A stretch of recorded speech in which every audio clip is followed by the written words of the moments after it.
नवी मुंबई महानगर पालिका क्षेत्र में बारिश के बावजूद जारी पानी कटौती को लेकर लोगों में नाराजगी बढ़ती जा रही है। पानी कटौती के विरोध में महाराष्ट्र नवनिर्माण सेना की ओर से महानगर पालिका की महासभा के बाहर जोरदार प्रदर्शन किया गया। मनसे नगर सेवक अभिजीत देसाई ने महानगर पालिका प्रशासन पर नागरिकों को बुनियादी पानी उपलब्ध कराने में विफल रहने का आरोप लगाया।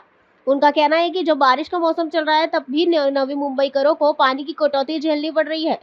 प्रदर्शन के दौरान मनसे कार्यकर्ताओं ने विशेष संदेश लिखे कपड़े पहनकर प्रशासन के खिलाफ विरोध जताया। इन कपड़ों पर पानी कटौती रद्द, नवी मुंबई करो की परेशानी बंद करो जैसे संदेश पानी कटौती समाप्त करने और नागरिकों को नियमित जलापूर्ति सुनिश्चित करने की मांग की है। प्रदर्शनकारियों ने चेतावनी दी है कि मांग नहीं मानी गई तो आंदोलन को और तेज किया। 25-25 वर्ष सत्ता भोगून सुद्धा नवी मुंबईकरांना पाण्यासाठी झगडायला लागते।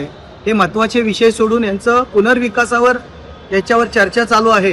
याचं श्रेय कोणी घ्यायचं, याची मलई कोणी खायची, या संदर्भात हा सगळा मोठा आजचा महासभा गदारोळ आहे। परंतु नवी मुंबईकरांना हक्काचं जे आपलं धरण असून सुद्धा आज पाणी मिळत नाही आपल्याला, त्या पाण्यासंदर्भात आपण महापालिकेचं 82% धरण भरलेलं आपलं नवी मुंबईतलं।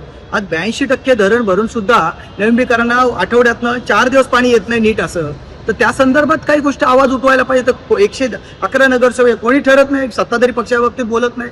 याच्या बाबतीत मी 2 वेळा 3 वेळा आयुक्तांना भेटलोय, या संदर्भात शहर अभियंत्यांना भेटलोय, परंतु फक्त मला आश्वासन देतात देसाई साहेब हे पुढल्या आठवड्यात आम्ही हे गोष्ट करू, पुढल्या आठवड्यात। आज 1 महिना व्हायची वेळ आली, 15-20 दिवस झाले, 20 दिवस झाले। मी अगोदरच सांगितलेलं की या बाबतीत नक्कीच आमची संख्या जरी कमी असली तरी नक्कीच मी या बाबतीत माझ्या विभागातील नागरिकांना आम्हाला निवडून दिले, त्यांच्या समस्या मी जाणतो, रोज आम्ही त्यांच्यात असतो।